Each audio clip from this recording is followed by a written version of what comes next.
Now this is podcasting, starring me, William. I'm going to talk about a podcast. Just all the podcasts. Do you even listen to podcasts? Yeah. Oh. Welcome, everyone, to Nerdly Kingdom, our podcast where three of us talk about the stuff that we've already talked about on a Discord server.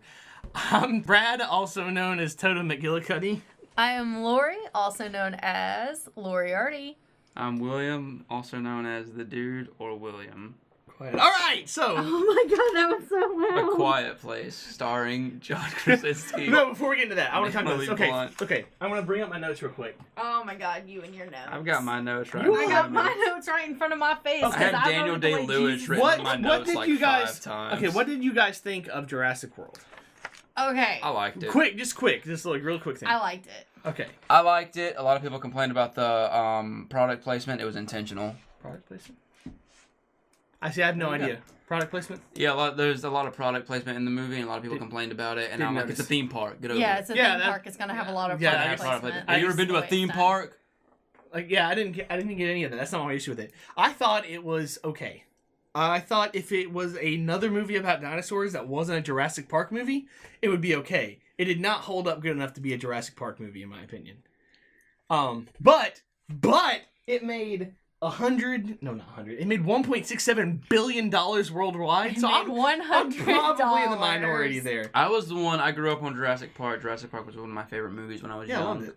I Grew up loved on those Jurassic Park. movies. Loved those movies. The I liked it. A lot of opening people didn't, scene where the theme song's playing, and the kids rushing into the park for the first time, seeing the fully operational park, hearing the theme song, hit me emotionally. So Nostalgia. I had a very good But time. I really feel in the movie. that was what that movie was aiming for. This movie Yeah, the was whole- very much made for the people who grew up with the Jurassic Park movies. Even pushing And- to the I fact... did, and I didn't like it. Nostalgia does not a Yeah. good movie make. Well, Okay. here's the thing. No, it doesn't. Having said that, the first time I watched it, the nostalgia came over me, and I was immersed because of the nostalgia. Second time I watched it, I looked past it. Didn't like it. Wasn't really into it as much as I was the first time because, you know, that whole nostalgia thing. But I still really enjoyed it. It was still a much better movie to me than Jurassic Park 3. Well, yeah. 3 was... I don't know. I kind of like 3. I kind of like 3. I had a few things about 3 I was disappointed I'm about. a bit biased because, 1 and 2 actually more or less follow the first and second book. See, there is I've no really third book. only I know, right? watched 1. I don't even know if I've ever seen 2 or 3. I have 1 on VHS. two's okay. I used to watch 1 all the time. Back whenever the rapture was supposed to happen several years ago, I made raptor jokes using the quote about how raptors kill you. My thing is... But it's I know you don't like it, but my favorite thing about how they did the movie is, and I don't even know how to explain this in words, so this is probably going to come out really, really bad, but they were like, okay, so we're going to make a Jurassic World movie. We need something to pull people in. What's going to pull people in? A whole new, super dinosaur. We're revamping the park. We're going to change up the park, bring in a dinosaur. What's the storyline of this movie?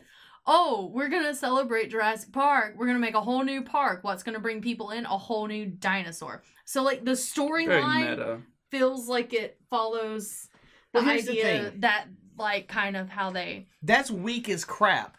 And the real storyline to Jurassic World is... Chris Pratt with raptors, and that's it. It starts off with woman that can take care of herself. True. Then turns into classic damsel in distress with no variation whatsoever except dinosaurs. Okay, Yeah, that's and the thing I about Jurassic 100% World. really... It's very by the numbers with its cliches. I just feel like... Having said that, sometimes cliches bother me, sometimes I'm not I would be a damsel in bothered by distress it. for Chris Pratt. So, I 100% You're see what you're dangerously saying. close to a Twilight fangirl. I 100% Let's get make what a you're character saying. that's got no personality whatsoever so we can impress ourselves on them. No, all I'm saying is I totally get what you're saying. I feel like she was a strong character through the whole thing. Yeah. I don't feel she was ever really a damsel. yeah. She pretty much held her own. Yeah, she did, but Chris Pratt treated her like a damsel through the whole thing. Yes. And here's my thing. And I'm not hoping that can be fixed. I'm not in the saying it new was one. bad. I'm just saying it wasn't 1.6 billion good.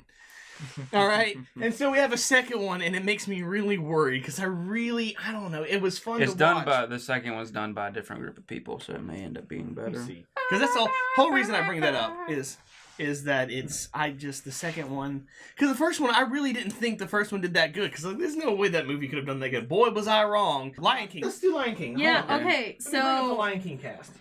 I'm actually working on that right now. I have it right here because 4G data. Bada boom. I'm gonna Bop. pull mine up too. So I'm really super stoked about this cast. First things first, I want to talk about James Earl Jones being Mufasa again. This gives me life. I'm so happy about it. Yeah. That's Hey, about I what didn't know got. that. Scar's the sorcerer dude from Stranger Things. Let's just talk about that. This is a very Doctor Strange. I had the Strange. Yes, I was halfway there. This Doctor is a very Stranger Things. This is a very good cast though. Yeah, I agree. Oh my god, this I is agree. a Seth great... Rogen as Pumbaa.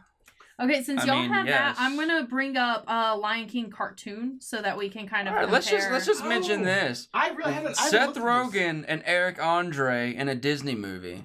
I know, right? Those are my boys. I haven't looked at the updated version of this. Is Keegan playing? Is that a We're thinking that's a hyena. Yeah, I don't recognize that. I know Eric Andre is playing one of the hyenas because he said so on his Instagram. Donald Glover Bonsai. is Simba. That's That great. was What? our Bonzi. Oh, Simba. Simba, yeah. Yeah. Donald Glover, Yes. Simba. Childish Gambino. Whatever you. Which I'm super Who excited about. who is Timon? I don't recognize. Billy him. Eckner. Who's- Eckner. do you know I who think. that Okay, is? he does Billy on the Street. He was I know also who in it the is, new but- season of American Horror Story I know who where it he is, but I played don't one know of the who it is. neighbors. That's Oh. the two things I know him from. Keegan Michael Key is a hyena. That's perfect. Beyonce is Nala. How do we feel about that? I'm so down for that Okay, cool, because I have absolutely no idea. Because, I mean, you've at least heard Beyonce, like, speak, like, talk. I mean, it's Beyonce. How are you not? I don't know that I have. Okay, I've heard her voice, Have and you I not could watched the definitely Pink Panther hear it. movie with her in it? No. The one with Steve Martin? No. Really? No. I can't look more disgusted than I do right now. No. Have you seen? She was in something. Oh my God, and I bet she was, but that's not what we're here to talk about. I Doctor don't know. Strange. She's credited in the soundtrack for Doctor Strange. It's like I definitely don't remember her in Doctor Strange. It's like, I and would've- she was definitely not in Doctor Stranger Things too. Two. Two. This time, it's in the 90s. Oh yeah, because So, Wong was listening. going to on, Single we Ladies. also have, Oh. I want to talk about James Oliver. Yeah. Being That's exactly what I was Zazu, about to say. Yeah. which Who? I think is or John John Oliver, Oliver, John not James Oliver. Oliver. My bad. It's J- Arthur John Conan is short Doyle for can get the James. names confused. I can get the names confused too. It doesn't matter. It's okay. But I'm so stoked about him playing Zazu because Perfect. Rowan Atkinson played Zazu Yeah. in the cartoon. Which I didn't know And- until recently. I just looked it up on IMDb. That's the only way I even know that Oh was my his. gosh, The only- you guys know nothing. I'm sorry. Yeah, no, I knew that Ferris Bueller Have you seen Austin Did Powers? Simba. Simba. and the kid that died that got killed off from Home Improvement was young Simba. He didn't get killed Let's off. be Have you honest, seen he got killed the off. third Austin Powers Jonathan movie? Taylor Thomas, the Yeah, guy definitely. who I You've really seen the thought third would have Austin? like hit it off, And he just didn't. he didn't. Nope. Beyonce Um, was in the third Austin Powers movie. Nathan Haven't Lane seen it. was. This is what you're gonna do the whole podcast is try to get me to see some Nathan movie. That How Lane have you not listened to being Beyonce's Timon voice? in comparison It goes back to to- Doctor Stranger Things too. Didn't he mention Beyonce in there? Stranger Things too. Oh my God. I don't know. I don't listen to that kind of music. Don't get me started. I got no.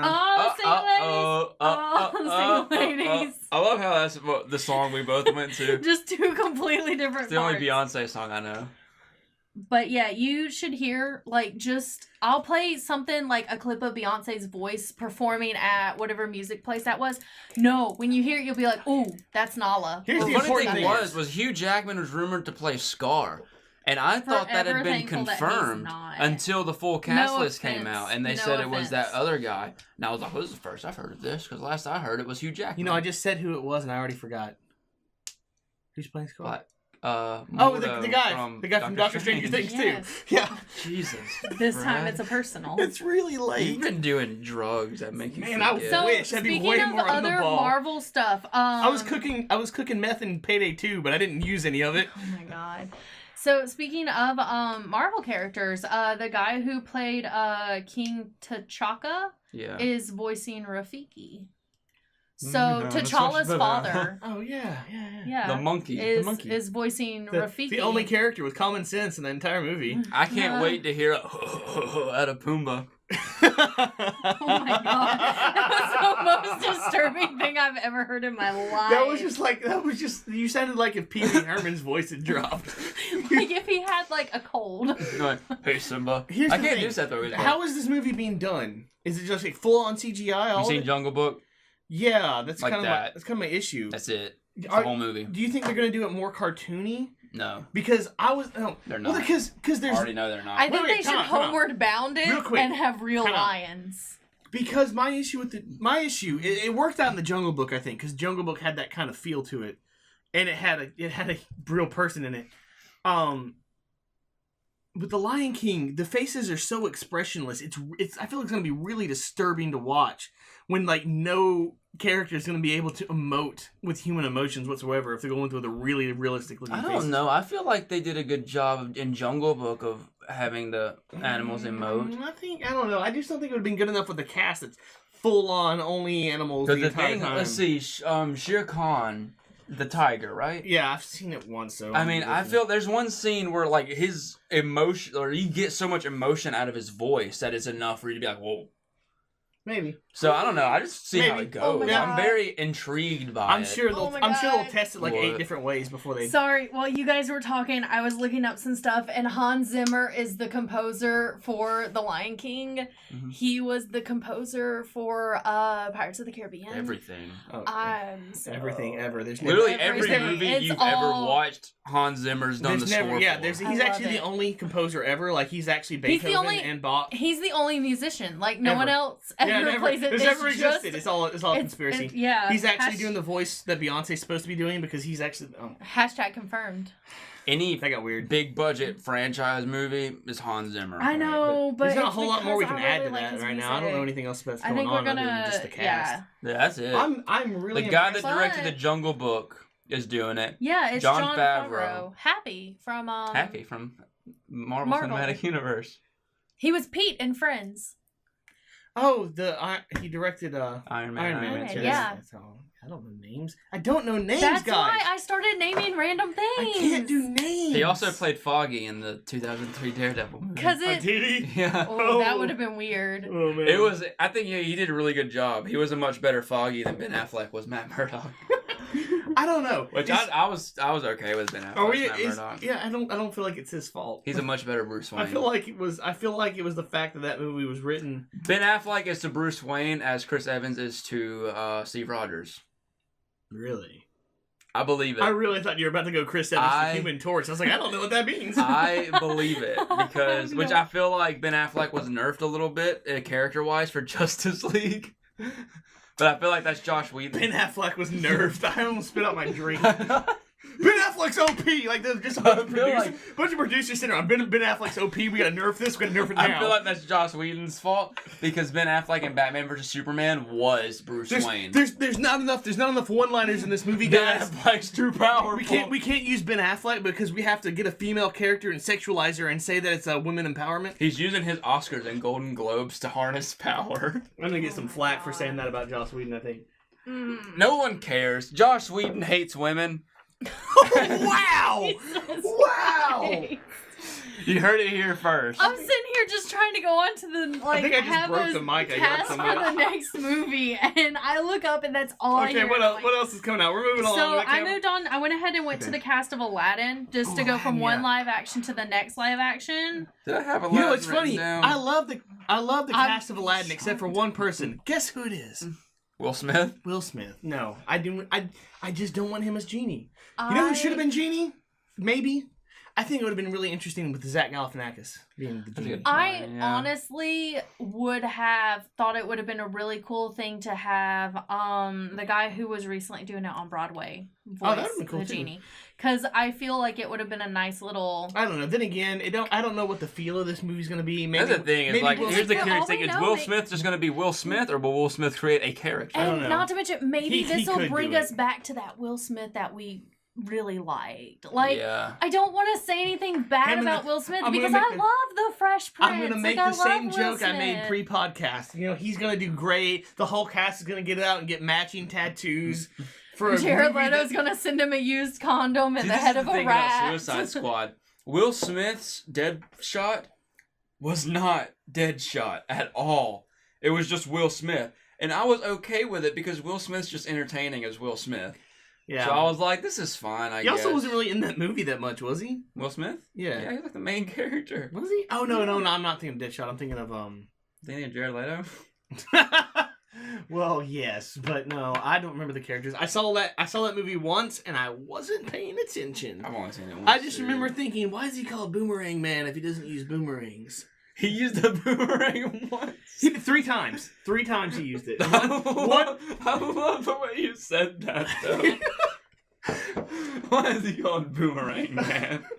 He's not even using any boomerang. I know. Well, anyways, We can make a whole podcast out of me shit talking Suicide Squad. yeah, it wouldn't be that hard. Okay, let's move on. Do we know anyone else that's in Aladdin? Or is it anything? well, The girl we know- from Power Rangers. That's what I was about to get to. Naomi Scott. Because it Jasmine. looks. Naomi Scott is playing Jasmine. She also 'cause played they're actually- Kimberly in Power Rangers. They're actually casting people that are relevant to the area that this is supposed to take place Yes. in. They So casted you've live got- action Mulan today. You've got They better have just no. She's too old, Man, man. Chinese girl. They should have just used the voice actor from. We just said her name and I've already forgotten it because Ming Melinda- Na Wen. not Melinda No, May. I Ming keep Na thinking of the Wen. character. It's like Ming Na Wen. It's Ming Na Wen. She can still do it. I would still watch it. She should be Milan's mother in that. The one thing that's got me about I see. the one thing that's got me about Mulan is that it's apparently not going to be a musical. And I'm kind of, it's like I'm stoked to see like a hardcore serious Yeah. Mulan, and I think it'll be really cool because Is I Eddie feel Murphy coming back? it'll kind of have that feel of it'll have that feel of Wonder Woman, like Mushu. strong female warrior. But God, the Mulan music is so good. Okay. I know I'm gonna get in some trouble for probably saying this, but here's my thing about Mulan, right? Mulan, you have the story about this is like she can do what she wants. They say that only a man can be in the army. She can do it too. She doesn't have to settle down to be a housewife. But at the end of the movie, that's exactly what she does. Like, great message there, guys. Yeah, I love it. but I mean, it That movie kind of ended shows. with a big dance party with the ancestors, Brad. And You're it had the wrong. beautiful It's just line like Star of. Wars. It's crazy. It had the beautiful line of, "Would you like to stay for dinner? Would you like to stay forever?" And then Mushu went and and danced it's with all like- the ghosts. And the thing is Mulan, she didn't wake up going, Yeah, "Oh, I want to I go to know, war." I know. It's like you were absolutely right. she's like, "My Was that the father's first gonna movie? die if it's he goes just to it's war." just fun to nitpick Disney movies because I get Was you. that- all Disney movies have an accidental horrible thing about them. I think I've had to have been over this with you guys before. Yeah. Like Oh, like Jesus. little like my favorite, Lion King. It's like don't run away from your problems. Run away from your problems. No, murder them. That's the thing. He's like, I can't run away. I need to go kill them instead. Hamlet with lions. I've actually read that it wasn't supposed to be Hamlet originally. It's apparently based off of like there's another cartoon. Yeah, or because something originally that- Scar was a gorilla, but they felt like you wouldn't feel the tension because he wasn't related. Scar's And it actual just happened to name is accidentally become also Hamlet. Scar's real name is something like I Taka think it's or garbage. something, and it literally means garbage. And then Mufasa's name literally means king. Yeah, it was And just, you're just like- set up to fail. You're like, really? It's like you're gonna name one of your sons king Let's- and your other son garbage? Like Let's what's another really horrible message in the movies? Like Rapunzel's name was Lettuce. really? Yeah, and there's actually backstory to Oh. the fact Well, that Rapunzel means That's lettuce. interesting. Like Cinderella, it's actually got a meaning behind it. Cinderella, Aladdin's Ella. Oh yeah, message. Aladdin. His lie. No, Aladdin's thing Steal is like some bread, but don't be Jean Valjean. Aladdin's story is that Aladdin's basic story is like you can be a good person, or basically it's like you can do whatever you want as long as you're rich. Sleeping Beauty's Like it doesn't matter how good looking you are, you gotta be rich. Sleeping Beauty's moral is it doesn't matter how difficult things are, just take a nap. My favorite is Little Mermaid. We're so off subject. I'm sorry, I always do this. My favorite is Little Mermaid because Little Mermaid has 2 main lessons. One of them is if you're not good enough, change everything about yourself. 2, the best women are silent. Oh no. I wasn't paying attention to that. I was watching the thing. What did you say? You'll listen to Anyway, it in the we're talking about- podcast. okay, we're- Send us an email, which would be nerdomykingdom@gmail.com. We'll Okay, read shut your up. response next week, William. Okay, I'm gonna randomly Because you'll pick, be I the was only thinking email about that we Aladdin get. and just randomly zoning pick out. something on the list. Oh. No, I got it. Red Sparrow, a.k.a. the Black Widow movie without Black Widow in it. Oh, Red Sparrow's the one with the ballerinas. A movie's based on a book. Yeah, I know. That's the movie that's got Jennifer J-Lo in it. I don't know. Good. Okay, so I loved Jennifer Lawrence in the beginning, and I still think she's awesome, and I kind of love like her whole just nothing against her. her whole just like, you know, I'm not a typical like Hollywood actress. Despite her being very slim, she's not plus size, whatever she says. But it's like I love that, but I don't know. There's something about her now that whenever I see her, I'm just kind of, and I think it's because she's so like held up high for being awkward when there are other actresses who are just shoved to the side. That's the internet's fault that did that. The interwebs. You need to talk to Alicia. Alicia has like something like genuinely against like her as a person. I can't remember what it is. Jennifer Lawrence? Yeah. Oh, okay. I'm gonna text Alicia right now. now and ask her. And we'll come back to it. You might be able to get her right before she leaves for work because that's the shift she's working now. Third shift. I like Jennifer Lawrence. She was in a movie She's this a year great that I saw actress. I'm called Mother. Oh, I want to see that. I saw it. Oh, okay. Here. I want to say something about Mother real quick. Mother is a great film. However, it's not Darren Aronofsky's best film. It is very. I'm going to compare it to The Fountain, which is my favorite Darren Aronofsky movie, where the story complements the symbolism, and they work together. Yeah. Where the symbolism works with the story. Yeah.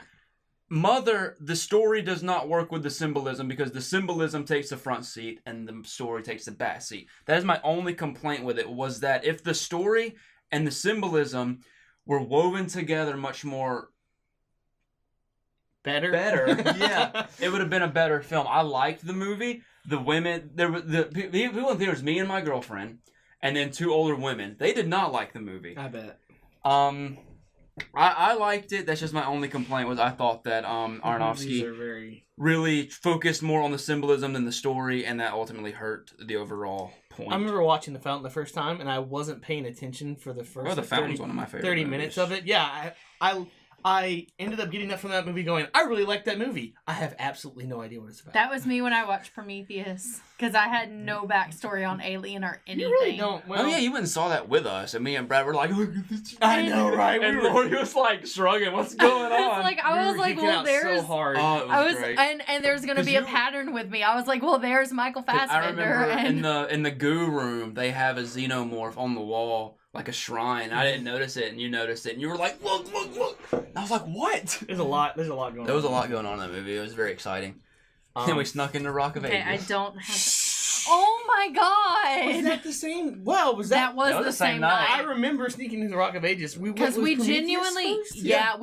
Yeah, because there was a showing of Rock of Ages showing in the next theater, and we just walked in. I couldn't even enjoy the movie because I was fine because I was still a rebellious little shit back then. We've already talked about that, so I can check that too. Incredibles 2 is the thing. Apparently, we know nothing about it. Cool, let's move on. Oh my god, the editing on his sleeve is all over the internet. It's finally happening, guys. The Incredibles 2 is coming, and it looks great. Shirt.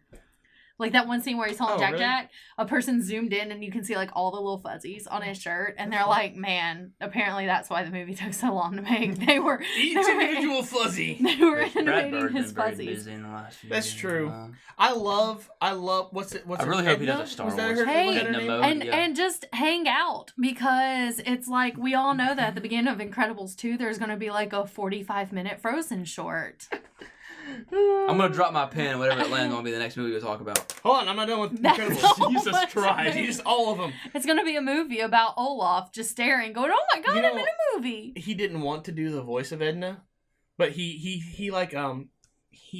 if I'm remembering correctly, so could be wrong, but he just auditioned a bunch of people and was just like, you know what, screw it, I'll do it, and he ended up doing Edna's voice because he wanted better. Same thing with I'm just so bad at names today, guys. Oh wow! What? She sent she's typing. She sent the text to Alicia. It's like, why don't you like her? It's like, because she's a trash person. Oh, that's why. That's why we're dating. Oh, I remember that. Let's get into it. What is it? She joked in an interview about scratching her butt on a sacred rock while they were filming a movie and laughed because she almost unwedged it and it almost fell on a crewman. She screamed at a man who was interviewing her for not doing his job while he was talking on the phone, trying to interpret what she was saying. Overall, just being really rude and then being like, well, I'm quirky and love to eat, so you can't be mad at me. All right, guys. Yay! From our inside person. That's screwed. Don't worry about it. Okay. The table's just gonna fall apart. That was the screw that was holding the table together. Fabulous. And so, be careful of the table. But, gosh darn it. What Tim character? Burton's music, dude. Danny Elfman. Danny Elfman. In Corpse Bride. He played Bone Jangles. Yeah, and he wasn't going to do that either, but he couldn't find anyone to do it right, so he's like, I'll just do it. And he threw out his voice from doing that. He's the singing voice for Jack in Nightmare Before Christmas. Oh, yeah. Which doesn't match his face at all. I will drop the pencil. No, I will just... I've got a much smaller list if that helps. Let's see. We should have planned this out better. Let's talk about... Oh! Yeah, that's a big one. Jumanji, welcome to the jungle. Jumanji, it looks interesting because, it's got Karen Gillan in it. And some other actors. The Rock. I'm done. That's all I need. You do not come into your house and disrespect The Rock in front of me like One that. of them Jonas Rock, Brothers the is Dwayne in it. Johnson is the greatest thing in the world. It's got Karen Gillan in a weird jungle outfit. True. Okay, so... Which a lot of people complained about, but I get the whole... I was definitely part of one of the people who complained about the outfit at first because, that is my personality. Yeah. I'm like, that's not really jungle wear. Look at what The Rock's wearing. Look at what everyone else is wearing. Yeah. Why do I see Karen Gillan's midriff? But she's got a nice midriff. Yeah. Not gonna lie. I think they even referenced that in the trailer that makes no sense for her to be wearing that. But this was one of the things of pretty much the movie telling me, hey Lori, watch this and it'll explain because it is a video game and they're making fun of what they wear in those video games. And apparently those are all characters from the Jumanji game. Not I know that they're video game characters, but the board game. Yeah, those are the board game characters cool. from what I heard. I'm gonna look that up just to make sure, but I've heard a lot of people complain about this movie. Not any characters in the board game. I don't know. I have the board game. I don't know. That's what I've heard. Yeah, well, it doesn't cause rhinos to appear out of nowhere either. It uses a red screen and squiggly lines, and you slide in a card and it tells you. I hate those because I can read those without even trying. I used to have a book, and I sat there until I could teach myself how to see through the red. But yeah, it's got an interesting cast for interesting reasons. I'm excited about it. Jack Black playing a teenage girl. Oh my god! As Jack Black.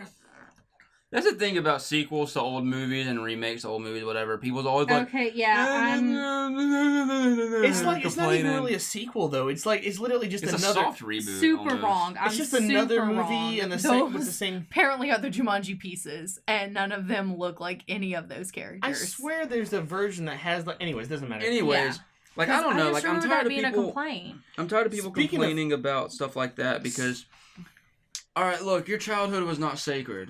Yeah. It's just a movie. And even if this movie's the worst thing in the world, it doesn't ruin your childhood because you can go back and watch the other. I'm going to get on my soapbox for a second and entitled millennials. If I hear one more fanboy say that Ghostbusters ruined the Ghostbusters for you, then stop watching the new movie and watch the old ones and leave me be. Hold on. Kate McKinnon is a god. Let's be honest. If anything ruined Ghostbusters, Kate McKinnon's a dude. No.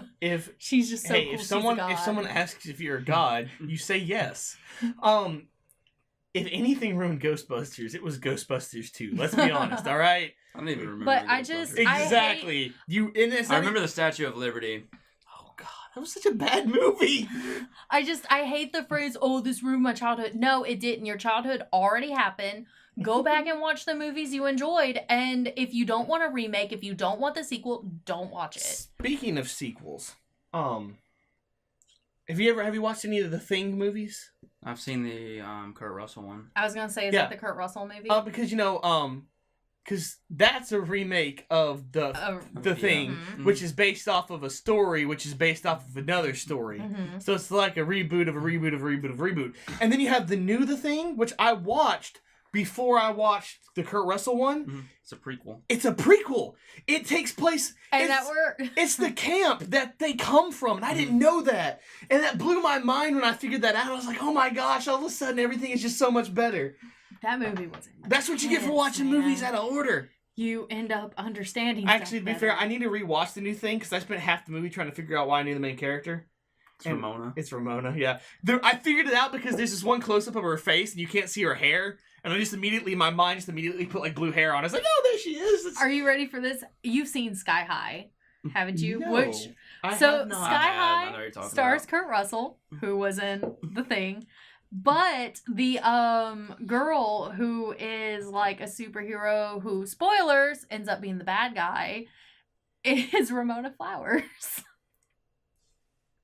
She's also in Swiss Army Man. Have you seen Swiss By Army the way, Man? I have not. I haven't been timing this, so I got no idea how long we're running. Woohoo! Yay! Okay, so I don't think there's anything else we can add to Jumanji, although I think it feels I think it looks weird, fun. but I think it'll be okay. It looks fun. Yeah. It does. I'm look excited very about fun. it. You don't need a... Well, that's the thing. If we're going to get into it, I was going to say we don't need a serious movie. But to be fair, the first Jumanji movie was a very serious movie. Mm-hmm. Like, when I was old enough to understand why the gunner was played by the same actor as his father, kind of blew my mind a little bit. What we need to do is we need to go back and see the original Jumanji trailer and see how they marketed Oh, that that's trailer. absolutely true. Because it's possible this one may have some funny little quirks in it, but so did the original. I don't think the sequel would do as well if it was as serious as the first Jumanji movie, because that's not why people remember the Jumanji movie. They remember it for... Yeah, they remember it for the goofy... Which, did you ever see, like, Space Jumanji? Is this thorough? I made fun of that so hard until I realized it was made by the same person that was intentional. I was like, oh, never mind. I loved the thorough. Because I was like, it's just Space Jumanji. It's like made by the creator of Jumanji. He's like, oh. The Jumanji trailer. Keep my mouth shut now. That shows Space Jack Black Jumanji. getting eaten by a hippo. I like that scene because that's a very accurate representation of hippos. I know, you don't get a lot of that, do you? Yeah, hippos are scary fucking They're very big. territorial, and they have like 2 or 3 tons worth of pressure when they bite. It's terrifying. I love the get on my back, I'll carry you. I would rather die. It's funny because it makes you think of how terrifying the game Hungry Hungry Hippos actually is. Oh my god, I love that game so much. I want to do a thing where the end of X-Men when Magneto and I wanna know Xavier where is playing he's chess. Where is he? I know. Where is he going with this? What? You know they're playing chess. I want to cut out all the chess copies and put shots of us playing Hungry Hungry. No, You know, I think they could gift that. Candyland. It needs to be Candyland. Hungry Hungry Hippos is too active. They need to have something like, yes. Oh, like that. Or Chutes and Ladders. Have you seen you've seen the new Sherlock, like season... I have not. I think it's season 3 then. I think this is in season 3 where you see Sherlock and Mycroft and it's like this whole serious conversation and you think, oh, they're playing chess and then and they were playing Operation Yes. Which is actually... Which you couldn't do in the X-Men because it's got a lot of metal. Yeah. You could just even... The audience can't see me do the thing I'm doing, but I'm mind controlling the thing. But the little pieces are plastic. Yeah, but the tongs aren't. The tongs aren't. A fully plastic one, and it's got Professor X just going, anytime he hits the thing. Pin drop. The Greatest Showman. Oh my god! I know nothing about this. So but here for excited. Oh, you should have watched. We should have watched that trailer too. Okay, I don't even know. I totally watched that trailer. It was awesome. Stuff happened. I don't know where to start on this. I like Hugh Jackman. It's done by the people who did. Sold. Wow. It's done by the people who did La La Land. This is marketing misdirection. It is done by the lyricist who worked on La La Land. That is good enough. Not Justin Hurwitz who did the music. For I don't know names anyway. All I know is Hugh Jackman does this thing. That look of just smugness he just gave the screen. Hugh Jackman does this thing your games with the movie. silhouette, and it's awesome. And then Zendaya's there, and Zac Efron's there. I'm there. We already talked about Black Panther, more or less, right? We did in the Marvel one, yes. We know basically that. Oh, cool. We don't know anything about this movie. I was gonna say Did we actually talk about Black Panther? Did we attempt it? We hit on it a little bit. About it, yeah. They don't have to know we just recorded the Marvel one right before. Did we actually talk about Black Panther? Or did we say we were going to and then get sidetracked? We definitely talked about it. Because that's how you learned Andy Serkis was in it. Who? Andy Serkis. Oh yeah, he's the bad guy! That was the exact response. We literally just recorded that last podcast like 2 hours ago. I'm doing so much, guys, right now. Let's go. Okay, new Cloverfield movie. All right, so what's it gonna be like? Is it gonna be like I've heard? Because you went from found footage to horror, both of which were excellent. It's sci-fi. I haven't seen either, so I'm and gonna the lean. plot. Watch Teen Cloverfield Lane. Screw the other The one. plot for the new Cloverfield movie. He's so good. It started He's a out great as a movie actor. called God Particle, and the plot of the movie is a group of astronauts and stuff in a space station, and Earth just inexplicably disappears. I hope I was on it. And it's either Earth disappears or they teleport to some part of space. I don't know what's going on. Anyways, They would know if they teleport to a different part of space. all I know of the Some of the movie stars. is Yeah, that because there was Earth. that whole Doctor Who episode. All I know of the plot so far is that Earth disappears. Yeah. How I think it connects to the other Cloverfield movies, if that's what they're doing. A lot of people are saying that it's just an anthology thing. Oh. However, the way I think it could connect is in 10 Cloverfield Lane, they mention a bright light before the alien invasion. I'm thinking that ties into the new one in that the bright light was Earth disappearing and reappearing in a different part of space, and the aliens invading. Okay. How it ties Or- into the first Cloverfield, I'm not so sure. Or get ready for this segue. Maybe the Cloverfield monster is the first monster from the new Pacific Rim movie. Oh, I still haven't seen the my first God. one What are of they that called? either. What are they? Kaiju. Kaiju, yeah, because that's basically just yes, kaiju. The thing is, you could easily tie Super 8 into this Cloverfield universe Please, as well. please don't. They're talking about putting King Kong and Godzilla in the Pacific Rim universe. It's like, please don't do that. There's so many reasons not to do that. Please don't. Ooh, do how did I not have the new Godzilla movie written down on here? That's There's a gonna new be Godzilla movie? exciting. Yeah, it's got Millie Bobby Brown in it. Oh, I From love what I her understand. so much. I don't know what it's gonna be about. I know but you've I heard know this that, about 1,000 times. but- 11. Who? 11. Oh, I know Yeah, I don't think I that ever- When I grow up, I want to be her because she's just so cool. Mothra, King Ghidorah, oh gosh. and Rodin are all gonna be in the movie. Rodin. I don't know Rodin. It's the pterodactyl guy. I don't know if it's Rodin or Rodan. I'm not too familiar on names, but It's the King Ghidorah is the three-headed the thing, pterodactyl. That's all that and matters. Mothra is the People are giant gonna listen to moth, this and be like, obviously. I don't know how to say pterodactyl.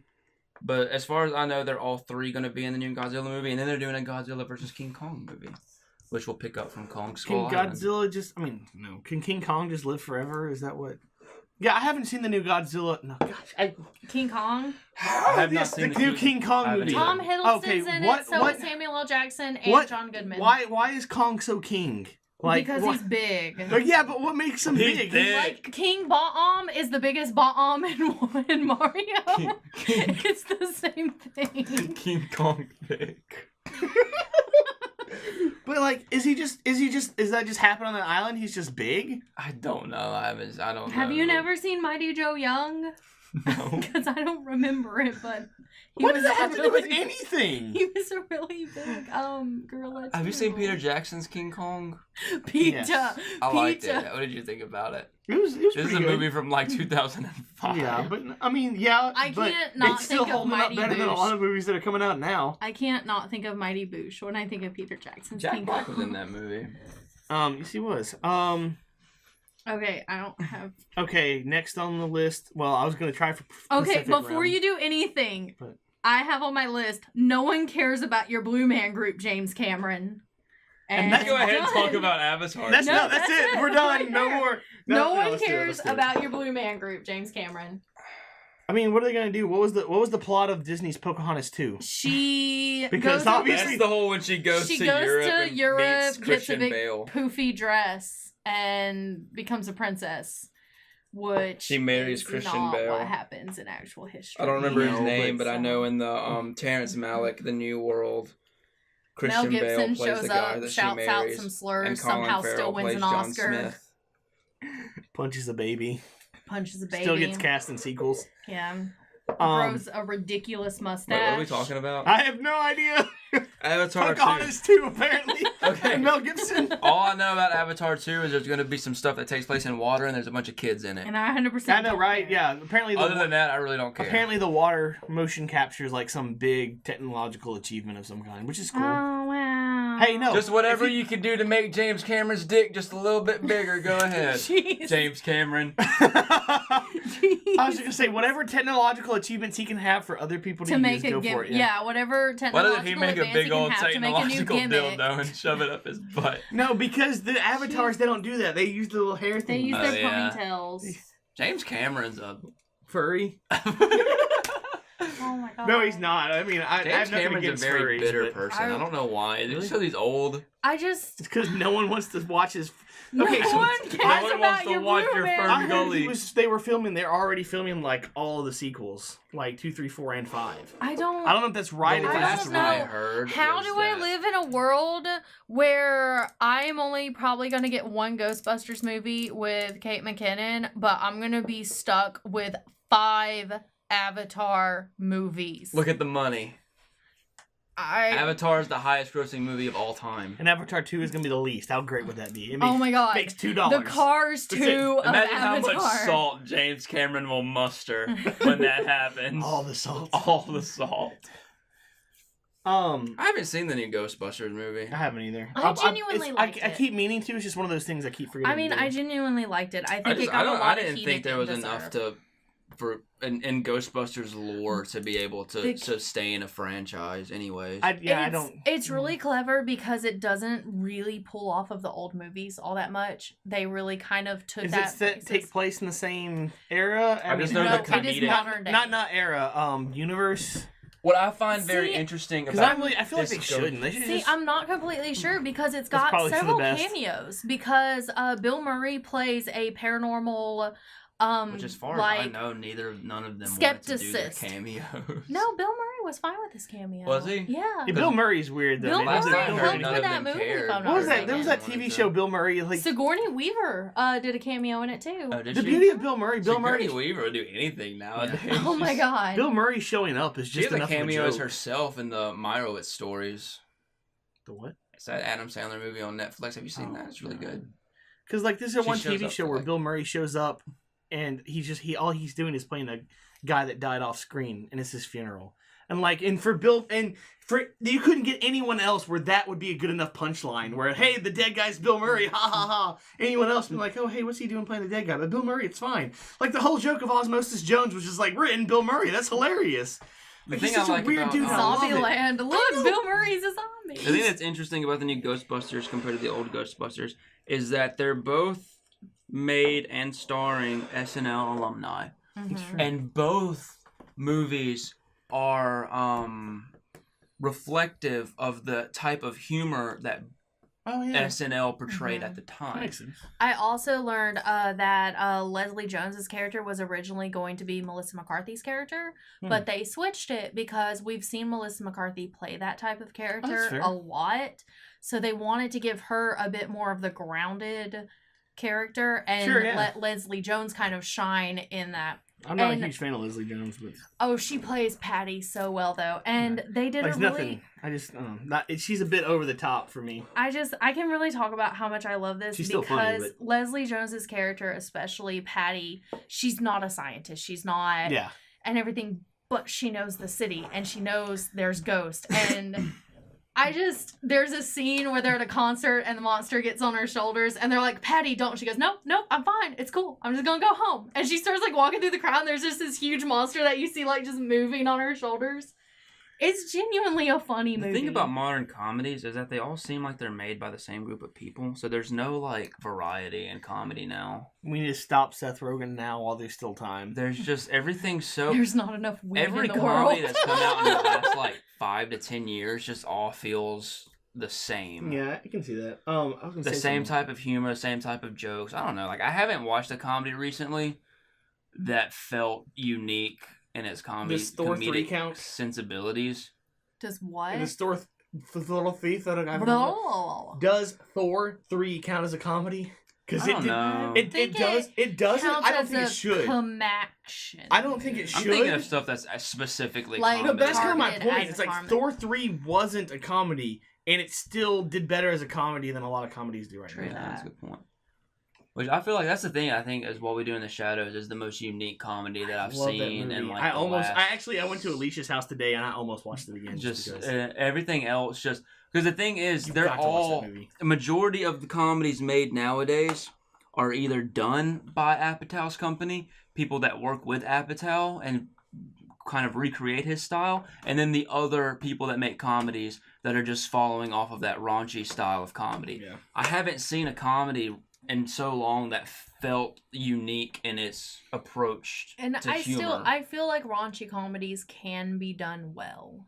And they have. There's several ways, but it's like every comedy that's come out since Knocked Up wants to follow that improv system of comedy.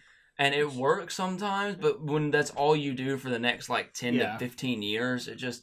And all of that really depends on the people doing it too. Yeah, I want to get back to seeing unique, smart,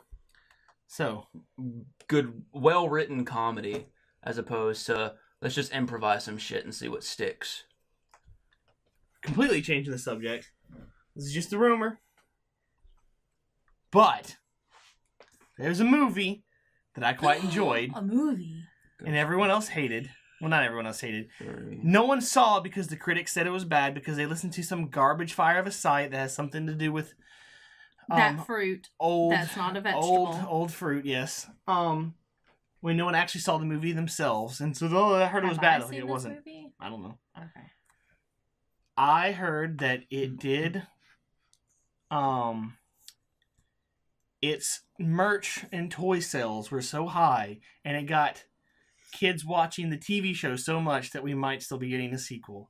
I want to see Power Rangers 2 so much. I still haven't seen the first one. I loved it so much. I did too. I don't understand why people were mad that Krispy Kreme was in it. I didn't feel like that was because... Wait, the donut or the wrapper? The donut. I've got a rant prepared for that. Because okay, and I'll do my... I have a tiny I'm just Wasn't one that rapper's Froggy Fresh? That's his name now. Fresh. I was like, you're gonna... Because the Froggy Fresh cameo. He's very nice. You know. Well, because the thing is, people are like, that's weird product placement. And I'm like, that's not the point. The point, it was over a really important site. That's showing... that's like showing what humans are. Like, to her it was some sacred site, and to us it was just a donut shop. And that was the joke. It wasn't some product. I mean, it might have been product placement, but I just felt like it was a funny joke about how the differences between her era and our era, because Rita's like 1,000,000 years old in this. And Rita was pretty old. Yeah, and I had no idea about the other one. She was locked up for 10,000 years. I mean, 10,000 you don't even years will turn you into Will Smith. Okay. But it's like, literally, even if you've so seen like the ready. beginning, just 10,000 years I'm free. It's time to conquer Earth. And then guitar riff. I just thought it was I thought it was a really, really funny joke, and everyone got mad about product placement. Before you get into your rant, I have not seen it yet, and it's not because of ratings or anything like that. I was very iffy and on it, on the line. Massive, massive Mighty Morphin Power Rangers fan right here. I feel like you're one of the few people that will love it in its entirety. Loved the show. It's really difficult. So much. And I was so scared. I was so excited and so scared about this movie. And the trailer made me really nervous because they changed the aspect of the kids, because these kids kind of meet in detention. They're like a bit more troubled, which we tend to see with teenagers a lot. It was very Breakfast Club. And I liked it. The original Power Rangers were all kids who were extracurricular, very helping their community, and it was supposed to help young children like me at the time think, help the community and stuff like that. And I'll go into that a little bit. One of them is It's never like these are horrible people. Like one is just acting out because of all the pressures of school have just like basically broken him. One did this horrible thing and they really, really, really regret it. The whole movie is just them regretting it. One of them's there just because he feels like he doesn't fit in anywhere else. One of them's there because our society is shit. Yeah, I think. And I'm missing someone. Oh, the other one, she acts out because she has a really crappy home life. And a lot of people are like, that wasn't a horrible home life. They really care about her. It's like, you obviously have never seen that kind of parents. Like, they're way too overprotective to the point that they're hurting her. Yeah. And a lot of people didn't get that, in my opinion. Which is funny because it's played by Joe from her overactive mother is played by Joe from Eureka. Oh my god, Deputy Lupo! Yeah. But, okay. We were watching a show the other day that had Nathan Stark in it, and I freaked and then felt a little sad. I love that Eureka named the character. Okay, I'm going to do a rant, and then I'm going to say my opinions on Power Rangers. Oh god, he's standing up. Krispy Kreme. Power Rangers. It was Krispy Kreme, the product placement in Power Rangers. I do not mind product placement if it works in the story. Krispy Kreme works in the story. Product placement I do hate is shit like Transformers 4. Oh my god! Age of Extinction. Do you see what he just did? We just broke the mic. I hope that you guys are sat in. Now go ahead, do your rant. And fucking now Transformers 4. Get yourself a sandwich. Age of unwrap Extinction. Some candy. Maybe walk off. Get yourself some cereal. There's a scene. Make sure that you put the cereal in first. Now you know what it's like when I try to talk, William. Anyone who puts in milk before cereal is an absolute monster, much like Michael Bay in the Transformers movies. I don't get it because then you mess up your cereal to milk ratio. William, continue. Jesus keeps going. Jesus Christ. Okay. Didn't one of those become Stop. In Transformers Age of Extinction, there's a scene where they crash a spaceship into a Bud Light truck. Yeah. And the Bud Light bottles go everywhere. The next shot in the movie is panning over all of these Bud Light bottles. You could use that shot in a commercial. And then Mark Wahlberg picks one up, cracks one open on the car of a door, and chugs it right in front of the camera. Kids movie, guys. No point in that shit being in a movie. Well, I mean, it's not even that Krispy shocking Kreme because the and first Power Rangers one was filled with Was tied product into the placement. story. It worked. Moving on to my I love opinion. this so much. It's a very important site. It's like, do you know where it is? It's like, yeah, I figured it out. It's like, where is it? It's a Krispy Kreme. This Krispy Kreme. It's an important place. Yes? Yeah? It's a fun joke. And It's kind of like hilarious. in Especially since she's talking to Billy and he doesn't understand why everyone else would think that was weird. Yeah. It's like Anyways. in Guardians of the Galaxy 2, I think it was a donut shop or like a Waffle House or something where like ego stuff was like. Oh yeah. And it was It's funny just- because it was just this random little building. Yeah, I mean, it's just, I don't know. You can handle product placement like that, or you can handle it like the Emoji Movie where it's literally just a 2-hour-long commercial. Okay, anyways, my opinion on Power Rangers. I loved the movie. It's probably in my top 5 of the year, which is fighting with, which is currently a big battle with trying to figure out my top 5. The reason I loved it so much is because the movie puts a lot of emphasis on characters. Yes, and the story develops as the characters develop, and that's how a good movie should be. Yeah, a lot of people didn't like it because it wasn't as wacky as you'd imagine the Power Rangers. And here's the thing. If this movie would have been made by literally anyone else, any other company, the scene where they first step onto the pads to morph, they would have morphed, and the whole movie would have just been action sequences. Yeah. In this movie, they tie their ability to morph directly into their character development. Yeah. And I loved that so much because it really set the movie apart from everything else in that it actually developed its characters, cared about its characters. Its characters were really well developed. There was a lot of heart in the movie. I really loved it. The end. My only issue with 10 that out of movie, 10. oh, Lori's scribbling. She's ranting something angrily. I was gonna say I something. see the word dragon tails. Oh no! Your dragon badge is glowing, Ord. Because whenever they would achieve something that they didn't think they could, their badge flew. That threw me off so much. What was I gonna say? Oh yeah, they don't transform. Small spoiler to you, Lori. They don't transform until like maybe halfway through the third act of the movie. I think both of you guys told me that. It sets off the third act, their ability to morph, yeah. My only issue is the training periods. While I loved them and they were funny, went on a little bit too long. They could have shortened that out a little bit and not lost much. It felt on them. That's literally the only thing I can think of that I really have an issue with. Not only that, but and there's that one scene that I talked about that like I nearly cried in, and you can totally see it coming if you're going in that movie going, I don't want to see this movie. But like I was fully immersed in this movie, and I should have seen it, and I didn't, and then they played the song. it was a great moment. I was so keyed into the movie at that point that I was literally just, yes. I love how when they the resolution to that I felt was really iffy. The whole movie?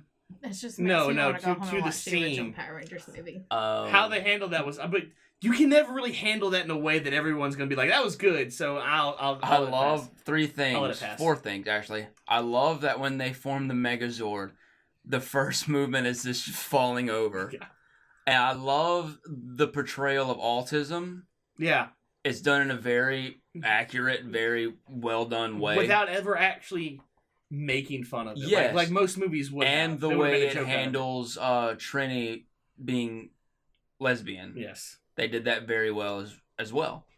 And I liked it. They make the character so diverse in the most subtle ways. Yes. And it's just fantastic. I agree with that, actually, yeah. It's never like, oh, yeah, there's like, they are all very, very different, and none of them are the token character. It's not diversity for the sake of diversity. Yeah. It's diversity for the sake of these are actual individual people. Characters. And that's why I love the movie so much, is that... They aren't what's different. It really is the most diverse movie I've seen this year, not just in cast ethnicity, but in character as well.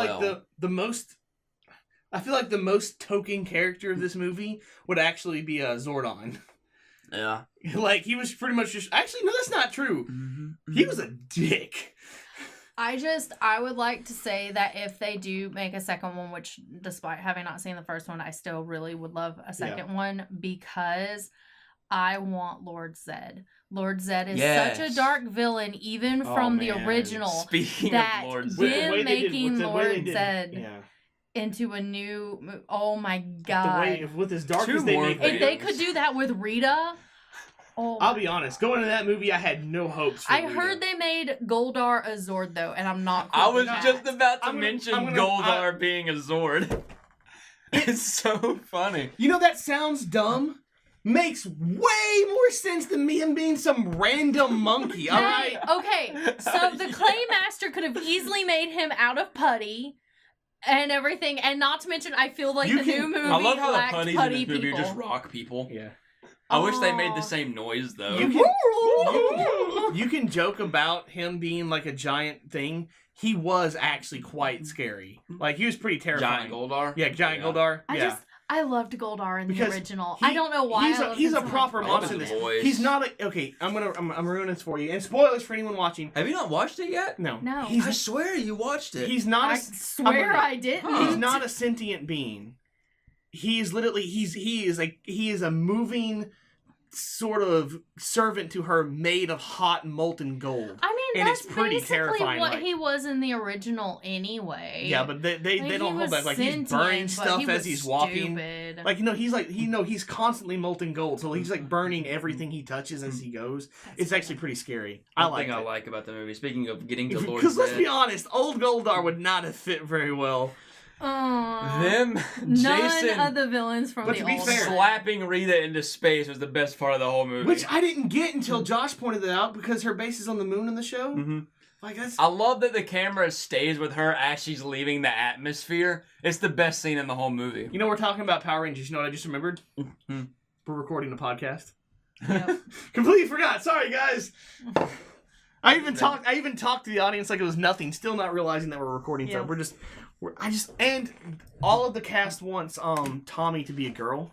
Ooh, I'd be so down for that. Because that's the post-credit scene. The detention guy calling roll. Okay. Roll. Really quick, before we leave the Power Rangers discussion and get back onto the actual topic. Okay.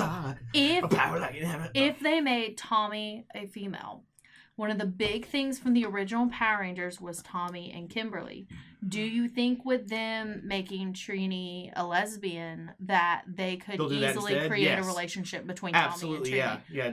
I think so. Oh my God. Because I forgot about that whole idea of making Tommy a girl. Yeah, I think do the Yellow Ranger instead of the Pink Ranger. Yeah. I think it would be great, but oh my God, you know how it's done. Tommy and Kimberly were so great. Wait I'd be so down with Tommy and Trini. Are you talking about Tommy and Trini being a couple? Yeah. If Tommy was a female. Yeah, I got. I'm on the same page now. Because with the attitude Tommy has and the scary guy that played him, I imagine Tommy would still be very, very butch. He has a cameo, and yes, he does. Him and Kimberly. He's both. very noticeable too. It's hilarious. They're like him and Kimberly, old Kimberly, are sitting their screen taking pictures like idiots at the monster destroying the town. Were they together taking pictures? Thank God! And they're so noticeable too. It's hilarious. I loved it. Oh yeah, it was intentional. Oh my God! I wish I would have been in the theater just so I could have screamed at that. Let's move on to Last Jedi. Ooh. I know nothing about this. I don't either. I just want to talk about what y'all's opinion The scene on raised opens parentage. with Kylo Ren, and I stated, "There is my garbage child," and the person next to me goes, "Did you just call this movie garbage?" And that's about my knowledge of the... It's funny. Alicia calls him the exact same thing. I think she says girl. I think Is she that a says Tumblr trash thing? baby, garbage child. It's very much a Tumblr thing. Yeah. These kids these days. Our kids and our tumbles and cartwheels. And their lingo. I can't really cartwheels. say much because I'm from an era of 4chan related things when we called people worse things than garbage babies. I don't know. I don't even hang out with people online. I got none of this. Yeah, we talk in Discord now instead of Facebook. I can't believe I actually managed to merge all of you onto Discord. That was my goal, and I did it, and none of you noticed. Well, the last message on Messenger is Lori posting a picture of like a poster or something, and the thing was, And then I I was think in I the turned around and process posted it of on leaving Discord. Facebook as that was starting. That's true. But I am surprised that we all managed to. Sight, guys, that's the only reason I started this podcast. So you guys would get on Discord. All right, shut it down. Game over. Speaking Just of that, delete. Speaking of that, oh wait, go ahead and do Star Wars. and Okay, then I'll get on to- what's your theories on raised parentage? Hold on. What do you think? She is Kylo Ren's sister. I like that Yes, better that's than my them theory putting as them in well. a Because- relationship.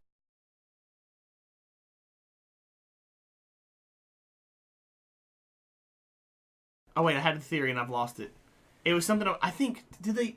You think they hid her because of Kylo, or I had this whole theory on why it made sense and I forgot it all. So basically that. My theory is I don't remember what I was talking about. they leave Jakku. Yeah. Kylo knows who she is because he even says, That's "What true. girl?" It's also that was the planet the Millennium Falcon was on too. Yeah, I feel like Oh, do you think that was intentional? Maybe they accidentally left her and they thought she was dead because he just left the Millennium Falcon on that planet not knowing it was there. And them thinking she was dead would very much be a reason that they would get divorced. That's what parents do.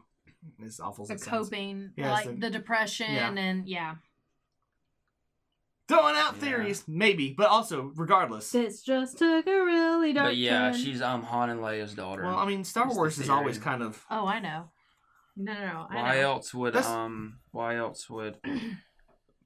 Carrie Fisher hug her and not Chewie at the end of That is Force true. Awakens? There's a lot of different stuff. Did you see the thing about the casting couch? Yes. Oh, not the casting couch. Ooh. Wow. That's, I know Wow. what you're talking about though. The read through when The she's read-through, sitting yeah. between the two of them. Yeah. Lori sending that stupid Neopets thing. So, Neopets, you're 18. See, that's the I thing. said that to Alicia, and it took her a full 3 minutes to Oh figure my out what the God. joke was. But yeah, on the read through, they had her in between. Anyways, they had her between Carrie Fisher and Harrison Ford. Indiana Jones. Han Solo. Harrison Ford. That's really disappointing. Now I hope they What? mention it. I hope that's if that's true. It's going to be pretty sad considering Han Solo's dead and Carrie Fisher is also gone. Yeah. Well, that could very well be why in the trailer she goes to Kylo Ren for help. It's literally the only family she has left. Yeah, probably. There's a lot of different ways. Well, I to mean, go. Luke's still their uncle. So. Some people want to say that she's like the granddaughter to I love how Luke's just like this reclusive uncle. I love how salty Luke was that he didn't get a line in Force Awakens. Force Awakens. Because have you seen that interview where he's just sitting there? He's sitting there really mean and quiet. He doesn't say anything. And the other person that's being interviewed is like, "Oh, are you okay, Mark?" He's like, "Oh, I'm sorry. Do I get lines in this?" Oh. I thought I was just supposed to stare angrily in the distance. That's hilarious. Okay, so I've got nothing else to talk about Last Jedi because I have no idea. I've been keeping myself in the dark about what's going on because I want to be surprised. There's a theory that she's Kenobi's granddaughter.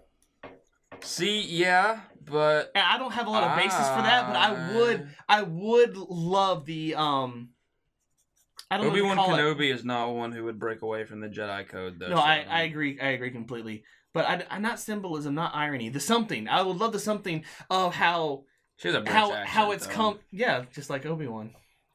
That's a good point. That makes no sense though. Why would that doesn't because her ancestors spoke in a British accent doesn't mean that's not how genetics work. That's exactly how genetics But work. I love the whatever you want to call it that if she was Kenobi's granddaughter that it would be a Skywalker training a Kenobi. Yeah. That would be great, but I don't think that would make sense. I still if And it ends her- up Her crazy force you're her fine. crazy force powers really what makes me think that she's got to be either Leia or Luke's daughter because She's got to be a Skywalker. you have to remember Anakin Skywalker, Darth Vader, is Jesus. People forget that. He was born without a father. He's literally made of the Force. The Force made him, which is something people forget. I think the Force is a lot more sentient than people are giving it credit for. Mm-hmm. And so, if normal genetic supply, I guess, that would mean like Luke is still 50% Force, which means Kylo would be Luke and Leia both. So, which means Kylo Ren and Rey, if she's the sister, would still be like 25% full on made of Force, which would still make them very, very, very powerful. Yeah.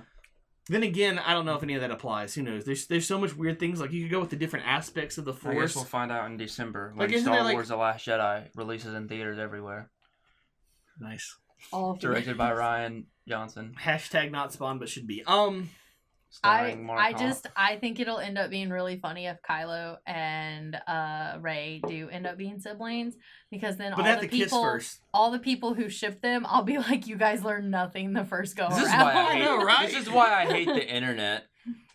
I just hate the internet. Oh, I ship you. Fuck you.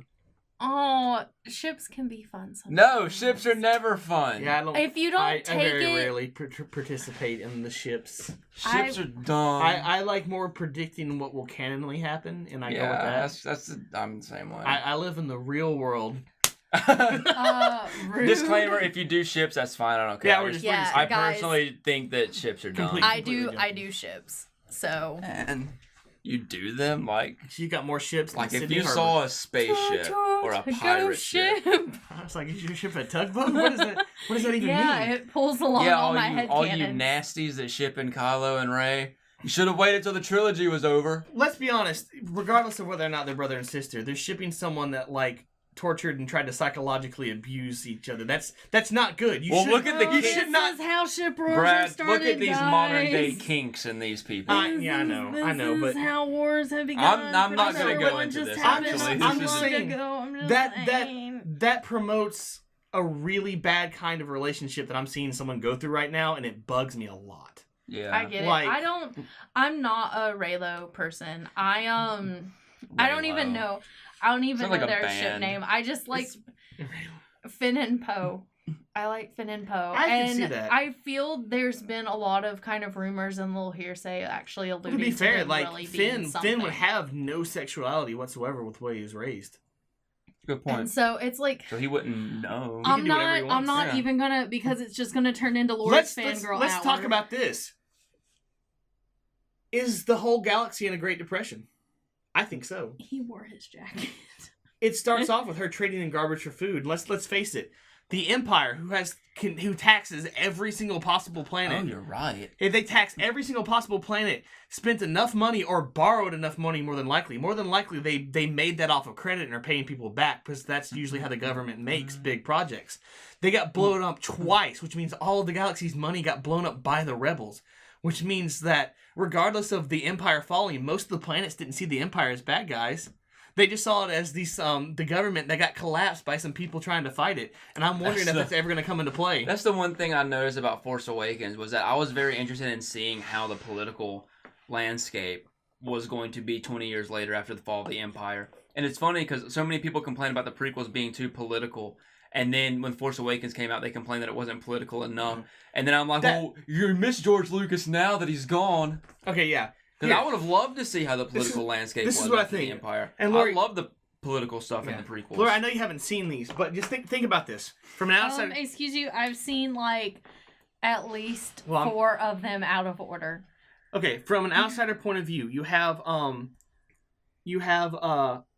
the first episode 1, 2, and 3 is about what becomes the Empire, the government, the galactic government and the Senate fighting these people that are trying to overthrow it, and they save the universe from the Separatists, and so the universe sees them as good guys. The Emperor was like the Emperor was already an old man basically in episode 1, 2, and 3, which means not that much time has passed. Anakin was like in his 20s or something during the Clone Wars, which means at most 20 years have passed. So people are still seeing this as the government that saved the universe, and some random people come in and overthrow everything. There's no way the universe doesn't see Luke Skywalker as a terrorist. This is true. Kind of. Because not enough time has passed. And the thing is like, there's the Senate. The Senate gets overthrown by Darth Vader, and during episode 4, there's that line that they got rid of the Senate, which means even the world did not have enough time to see that the Empire was becoming evil before it started getting overthrown. And I just wonder if that's ever going to come into play. I wonder that too, because Luke Skywalker kind of jumps into the rebellion with no prior knowledge of what is going on, other than they're about to get blown up by the Empire because they stole plans. His only thing was like, I want to get off this planet, and they killed my only attachments to this planet, so might as well blow them up. Yeah, exactly. I don't know. Like, you're a government, some information gets stolen. There's no real political, there's no anything at all implying that the Empire itself is evil over the galaxy. We just know they're evil because, it's Darth Vader. Except for them blowing up Alderaan, yeah. which they probably didn't even mention that they did. Yeah, or exactly. Because that was a message to the rebels. All the rebels would have known that, but everyone else would be like, how did this happen? I don't know. There's a lot of ways to go with that. That's the thing, is that it's weird. Like, I'd like to go back and see if there's more political stuff going on. You should watch Clone Wars. I really should, shouldn't I? It goes, isn't it? Yeah. Well, technically the computer animated one is the canon one. So it's interesting that you bring that up, but the cartoon one has Shaggy in it from Scooby Doo. Oh my god! Like the character. Oh. Yeah, it has the character Shaggy. Oh, you told Shaggy me about is a that. Jedi. He's called Shaggy, and he gets stepped on by General Grievous. It's great. Oh, wow. They never actually say his name in the thing. Okay. And Bender. About Cloverfield. I can't think of his name. Schnitzel. John Jake. DiMaggio. Yeah, John DiMaggio Rada. does the voice, and he was going to do it as Shaggy's voice, but I thought it wouldn't fit. But yeah. Recorded an hour and 20 minutes. I think 30 minutes of that, though, was us not filming. Okay. Or recording. Because let's move on to... Let's see, The Quiet Ones. The Quiet Place? That's what I said. You said The Quiet No, Ones. you just said The Quiet Ones. I said The Quiet Place. Oh my god. Jesus Christ. This Okay, trailer. anyways, A Quiet Place. It's got Jim in it. It looks interesting. I'm very intrigued to see where it goes and how I like the idea of complete silence in a movie. You ever seen Hush on Netflix? No. It's pretty intense. However, seeing this movie in theater is going to be frustrating because since the movie's probably going to be super quiet, you're going to hear everyone in the theater. That's why we should go like a week after it comes out on a weekday. Go on like a Tuesday morning. No one's gonna be there. This seems like a movie that's gonna get like a release at like the summit for like 2 weeks. Yeah. So we'll see how that goes. Well, I mean, but I'm very intrigued with where the movie's going. I still have no idea what it's about. It looks so stressful. Like there's no other word for it. Just stressful. Actually, the other word would be suspenseful. No, it's not even suspenseful. Because you know the great thing about this is like stressful. the sound quality is going to be fantastic because there's going to be a bunch of loud noises and you're never going to be quite ready for it. Yeah, I like the fact that they really did incorporate sign language into like it was really interesting, and like the different little things that they did to make everyday life quiet. What is it that's coming something for you when you make noise? It's gonna be a fun movie to watch. The Sound Police. We're the Sound Just Police. a bunch of cops that walk in and go, "Be quiet!" And then they get arrested, and it's just this long cycle. Well, see, you think it's gonna be something intense, but they accidentally make noise, and all of a sudden you hear boom, boom, boom, get quiet, and that's so it. They just have a really mean neighbor. Yeah, they're just really above like some. It's gonna be it's a film adaptation of Don't Wake Daddy. Yeah, if Daddy's an elder god. Right, now, the entire time I see it, I'm going to refer to whatever the monster is as Daddy. What have you done? What have you done? Someone rewind. I've made a mistake. Here's another one. Tomb Raider. Have you also I didn't show you. Yes, I have you. seen Okay, the good. trailer. You seen it? I've been to the theater so much recently. I know, right? I'm so sick of it. What I thought was It's so interesting. weird. I'm gonna be going every night for the I next feel like it. 6 days. What I thought was, I know, I need to buy Movie Pass now that I got paid. Also, Movie not a Pass sponsor. is a great subscription service. We're gonna break them. We're the kind of people that they're not supposed to $9.95 be. a month. It's amazing. Yeah, we're the kind of people that they don't want. But no, they need as much as they can. no, but we're gonna lose the money. They're a self-sustaining. Every time I go now, business. They're gonna I buy break. myself like a drink or something because I'm gonna enjoy it. I'm like, before it I'm not happens. paying for a movie I had ticket. to I buy can buy myself a myself a drink. drink. But what I thought was interesting is like right up there, like as the trailer's starting, it's got Square Enix's name in Mhm. really big letters because they're the ones that own the rights to the game Mhm. now. And apparently that game was really good. Yeah. From what I've heard. So I'm wondering if they had something to do with the making of the movie, because that'd be really interesting, or if they just wanted their name on the front. Yeah, I would love to play that game. Ubisoft had You know, a I have logo that in front of game, Assassin's And Creed. on Steam, you know, it says last played blah, blah, blah, or if you haven't played it, it says installed on blah, blah, blah. I haven't even installed it. It just says purchased on, like, 2010 or some crap like that. Oh I'm my like, god. that can't be right. It can't be 2010. I think it was 2013, maybe. 2014. 2014. Purchased on, 2014. I haven't even... Also, I don't know if, like I said this before the podcast, I did not see any tombs being rated. So, She plays the 0 Tomb out of Raider. 10 Angelina Jolie side boobs for this movie. Oh my god. That's the only scene anyone just- remembers from the first Tomb I Raider. don't remember I've never seen anything the from first Tomb Tomb Raider. I Raider. never saw it. Really? Yeah. It wasn't great. I played the game. I want but to. Yeah, I actually haven't. When she had the triangle boob game. Oh my god. But yes, it's got. Nick Frost. Nick Frost is in the trailer at the end. He is in the trailer. Oh yeah, he is. That's right. And that dude from We just went over this. he plays that guy from Lord of the Rings. Who's playing Lara Croft? Elisa Kander, I believe. I can't. She's some Hold on. Swedish. I'll get. Why her did I name. know her? Because She's in Man from Uncle. Oh yeah, she's That's Man from it. Uncle and Ex Machina. If you Yeah. haven't seen Ex Machina, you should watch Ex That's Machina. on I have Netflix, Ex isn't Machina. I haven't watched it yet though. You should just watch Ex Machina because the two main characters are Poe and General Hux. Yeah. Dude, Ex Machina is a fantastic movie. I could do a whole podcast just on the I stuff bought it. That's one of those behind movies because Ex Machina. I'll go to the store and buy discount movies in bulk. There's so and many only movies. get around to watching Yeah. a few. That was one of the ones I bought in bulk, and I just haven't gotten around to There's watching so many it yet. movies where I was like, I wish we were doing this podcast then because I could do a whole episode. Oh, I know. It's, Right? There's so many There's movies. so that many came out there's so that many I'm movies. just like, man, Let's go I ahead wish and we talk would have already about been doing this. all the money in the okay. world. What is it? I want to talk about that one too. Then say it. William, Just go in. Just- your okay. Just your phone. that was What's that mean? that was me. Rat. That was me. That wasn't We are me. supposed to silence. Look our at phones. you Why am throwing I the around only accusations like you're some kind of accusation Please thrower. don't go here. That's what I was trying not to do, actually. was Okay, not- so Who wants to talk about a thing? huh? Lori does want to talk about a thing. I want to talk about A Wrinkle in Time. Right.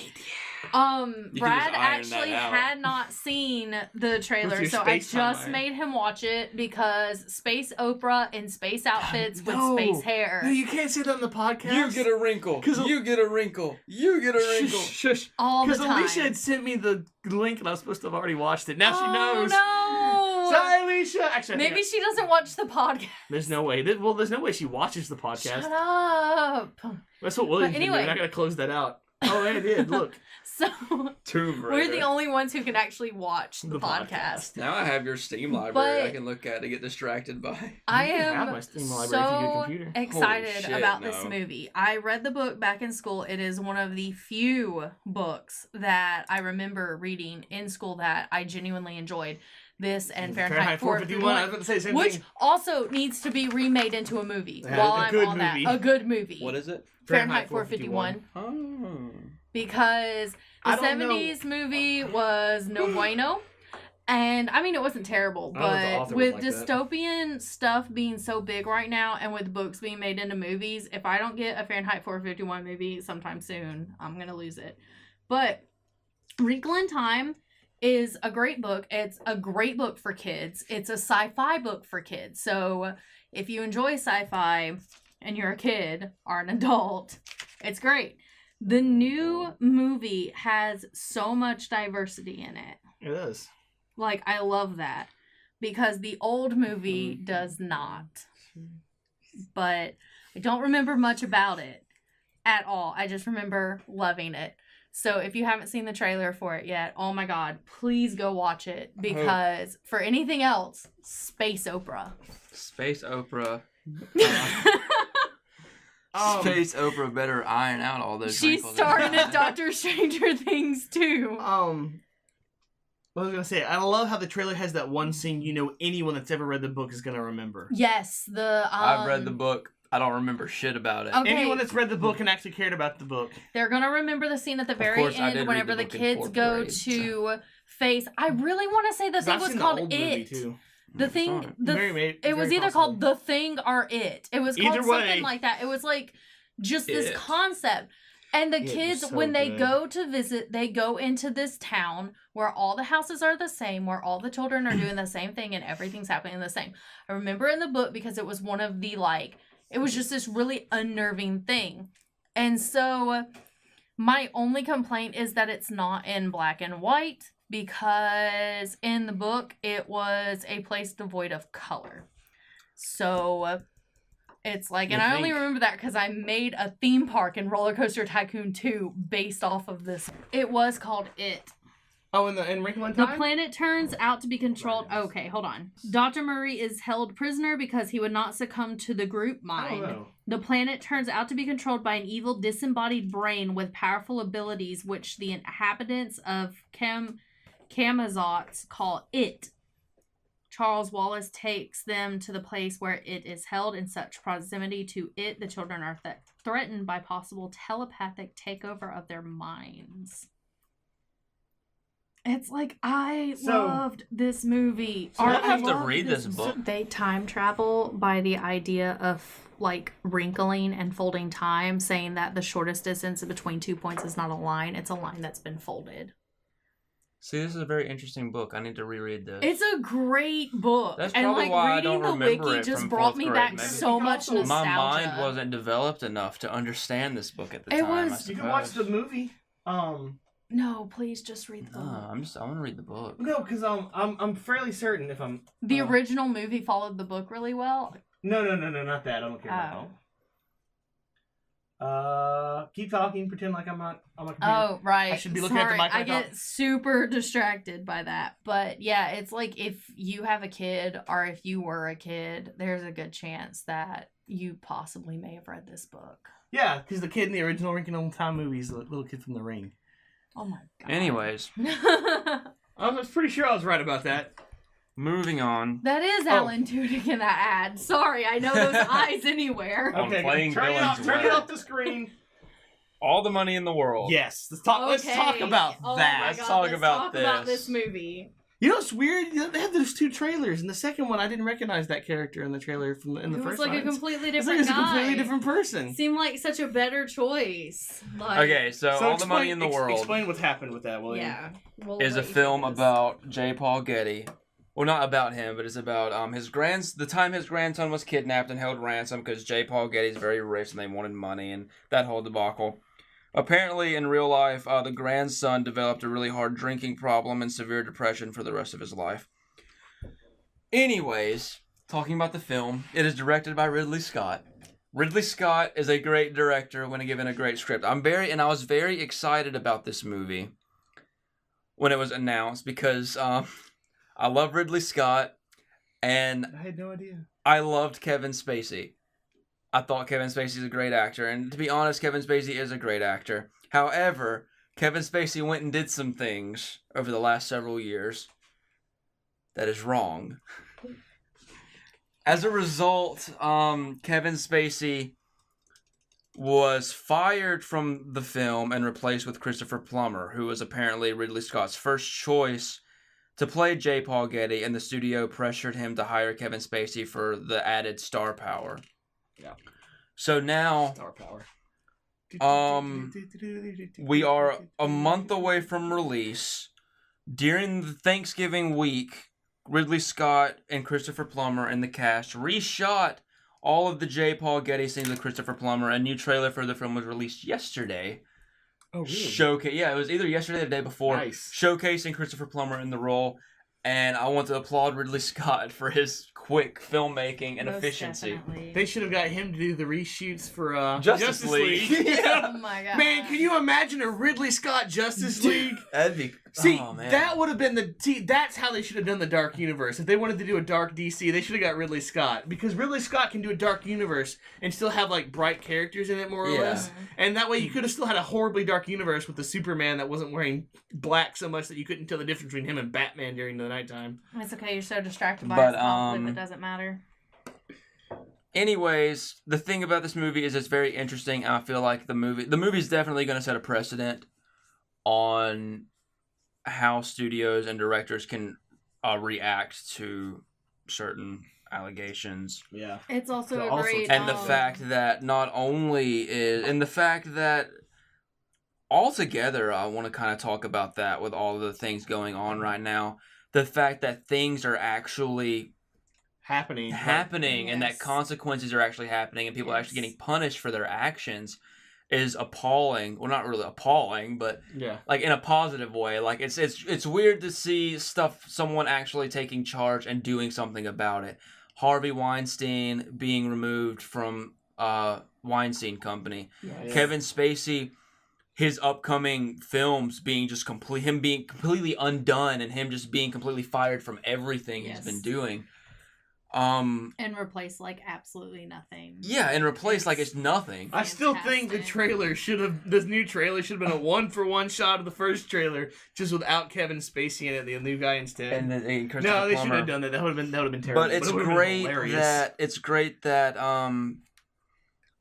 people who are being accused of things are getting their Especially dues. These men who were seen as, for so long, absolutely untouchable. Yeah. Exactly, yeah. You can see these men are replaceable. You And the can fact that replace these them, and the harassment's been going on for a little over 20 years. yeah. Because there's accusations dating back to the 90s Now with Kevin this Spacey one, and the Weinstein. Kevin Spacey one, the guy who came out for it, I think it was about 30 years ago. Because Kevin Spacey was in his 20s at the time, I believe is what he said. Yeah. Because the guy who did it, have you seen the movie Rent? Hmm? Have you seen the movie Rent? No, but But he's the guy I from it have who had seen. the camera. There's an episode of Law and Order SVU where that actor See, plays he's a also in Psych character. the musical. He plays a character who underwent years of molestation at a my boarding school. God. And I was really taken aback by the character's acting because the character in that episode spends the whole episode denying anything happened. And when he finally is open about it, it blew me away, the performance he did about it. And now learning that he actually underwent that himself Mhm. puts that episode in such a dark light for me now. And that's really one of the only episodes of Law & Order SVU I've seen. But Well, yeah, I it's a thought good that was one. real interesting. But going on with that, consequences are happening. Let's hope that everyone who's been accused, not just the new ones, end up getting their dues. And it's like, it seems like every day you're seeing another. You're seeing a new one, completely, yeah. And it's Like, weird just that recently, NBC completely just drop Matt Lauer. dropped Matt Lauer. Yeah. But yeah, but Ridley Scott doing his thing in such a quick amount of time. I really think it sets a precedent, and it's going to It sets a precedent on other And to make directors. a joke, Ridley Scott's quick directing. We could have had better Alien prequels. Nah, just kidding. That was a bit of joking on my part. I'm very excited about this movie though because I like when Ridley Scott makes a good movie. It's very good. Yeah. And this one looks like it's going to be one of those that's very good. All right. Okay. We talked about Deadpool 2 already. Yep. What do we want to do next? I've got the Han Solo movie. Do we know anything actually about that enough to other than say I this just is not know gonna work? I just know the behind the scenes stuff. Oh.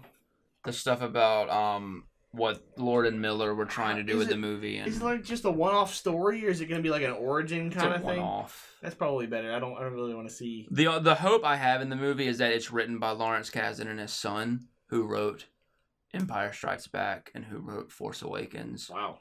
And this is, I believe, Lawrence Kasdan's baby. the Han Solo script is his passion project. And so I'm looking forward to it because of that. And I like Phil Lord and Chris Miller, and I was very excited when they were hired to do the film. But after reading about what direction the film was heading in, and learning that not only the production crew itself and the actor playing Han Solo was worried about how the final product would turn out, and them getting fired and replaced with Ron Howard, I'm very curious to see how the movie goes. This has been a very strange year for big budget, well, not even just big budget films, but films in general being just completely changed. You got Justice League, the Joss Whedon reshoots, All the Money in the World, adding Christopher Plummer in, Han Solo being completely almost reshot. And, yeah, that's all I gotta say about that. And I'm very interested to see how it turns out. And I'm very interested to see if any of the footage that Lord and Miller shot are going to end up in the film itself. Because I'm not sure to what extent they did reshoots, but I know a majority of what Lord and Miller shot was reshot. Probably about $300 million in reshoots just to take off a mustache. There was a post that had an estimate of how much they spent in CGI to remove his facial hair. Well, anyways. Thank God for Paramount being so petty. It made a great story. All the Money in the World reshoots were pretty expensive from what I understand. I bet. But hopefully it is okay. So speaking of not quite as expensive and not in theaters, but I already have it set on my DVR. Psych the movie will be on USA. A nice little reunion. And I'm very excited. And what's I wanted the to throw it tagline in. for USA? It's in the game. It has a tagline. I was just thinking about it. For Challenge some reason. everything. That's the channel Walker Texas Ranger comes on. Wow. I think that's enough of a Ranger. Enough of the movies coming out right now. If we want to get into the, I want to talk about two more real quick. Okay. Phantom Thread is going to be Daniel Day-Lewis's last movie. Daniel Day-Lewis is my favorite actor, and I'm excited to see it because it's directed by Paul Thomas Anderson, who did Boogie Nights, The Master, There Will Be Blood. And There Will Be Blood is one of my favorite movies and one of my favorite Daniel Day-Lewis's performance. So I'm very excited to see how this film turns out, and if this being Daniel Day-Lewis's last performance, if this performance can live up to the performance he did as his Daniel Plainview in There Will Be Blood. I'm also very sad that the reason he's retiring is because of this movie.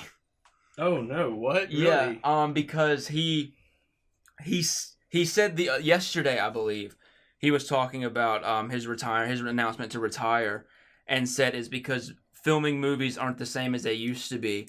Because he talked about filming this movie was so miserable for him because some sets were cramped, and it was just very uncomfortable set to be on or to be around, and that there's so much cables and lights, and he's just getting too old for it, and he just had a very bad experience with Phantom Thread. I don't think I've ever seen him in anything.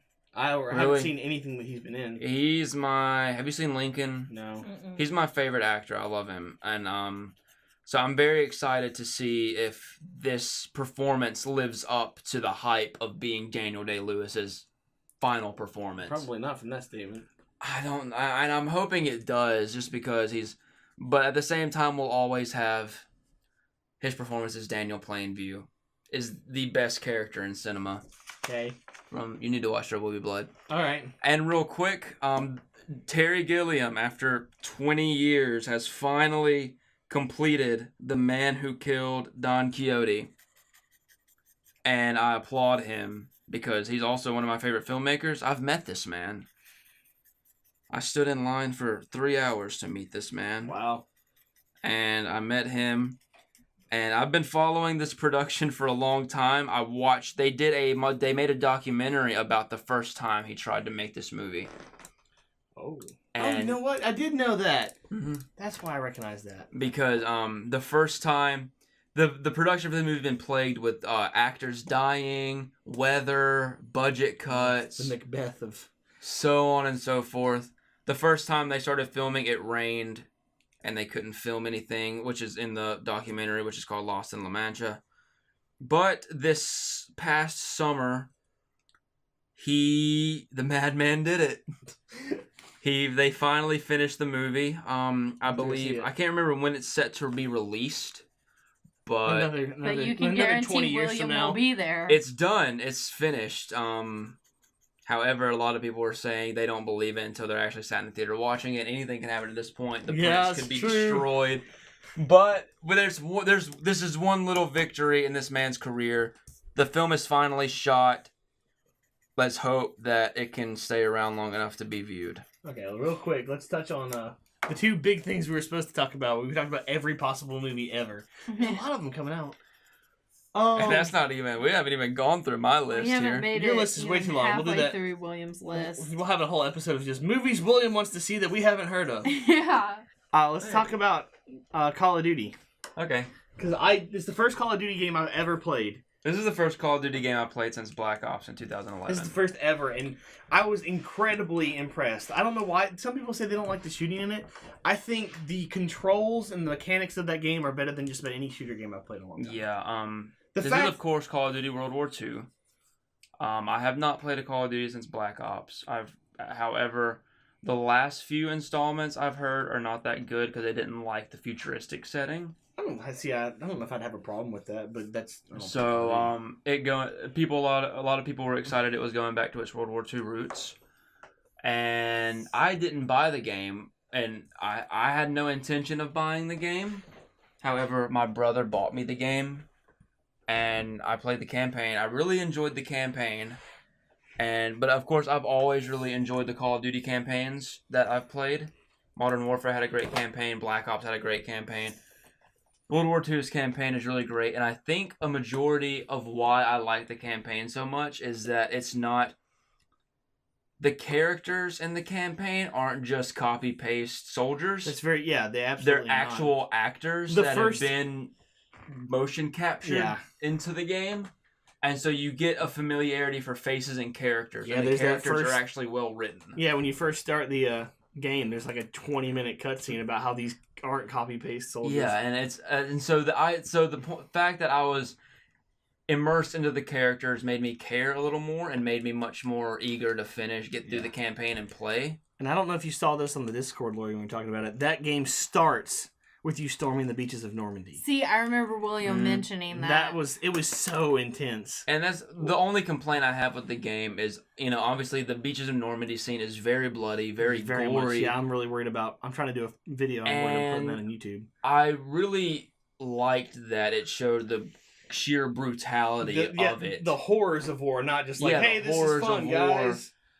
It's very, very, very real feeling of the blood and everything. Like, the beach itself, the water is dyed red with blood when you get to the shore. Yeah, and like the last part of the first mission is you trying to make sure your teammate just doesn't die. Yeah, and that's the great, and like the cutscene before, you look around and you're seeing people in boats getting their heads blown off, just getting completely riddled with bullets and dismembered. And throughout that whole level, you're just seeing people like react. The character models, the NPCs react realistically to bullets. Yeah, I know. Like I shot the dude in the neck, and he just grabs his neck. Yeah, and it's very immersive in that way, in a very haunting way. It kind of horrified me, to be honest. Yeah, it's like, it wasn't just like I killed the bad guy. I just killed a man. Especially, one of the first things I noticed was I killed one character with a shotgun, and I'm so used to just the ragdoll physics and then just falling back, but I blew like half of his head off. He still had half of his head hanging off of his neck, and I was like, oh my god, I wasn't expecting that level of detail in the gore and blood. I picked up the flamethrower. I regretted that. Oh man, that's rough. Their first flamethrower kill is always terrible, and I was just like, oh god, and the thing is though, it's very obvious in the first level. However, the more you progress throughout the campaign, they pull back on it a little bit more and more throughout the campaign. And it felt very cop-out in a way. To say, like, show you the horrors of war, and then as you go throughout the game, pull back. However, they reeled you back in, which you haven't progressed much past with the second mission. When you get to the ending and you liberate the labor camps. I heard about that. It's because I heard in the first. Also, it's not as brutal and violent, but it's what you can see that's been left behind that you're picking the pieces up on. Yeah, I heard the first World War II one. They barely even mentioned They just called them slave camps, and that's they didn't want to touch what that. surprised me so much about the campaign itself is that not only do one of the main characters get thrown into a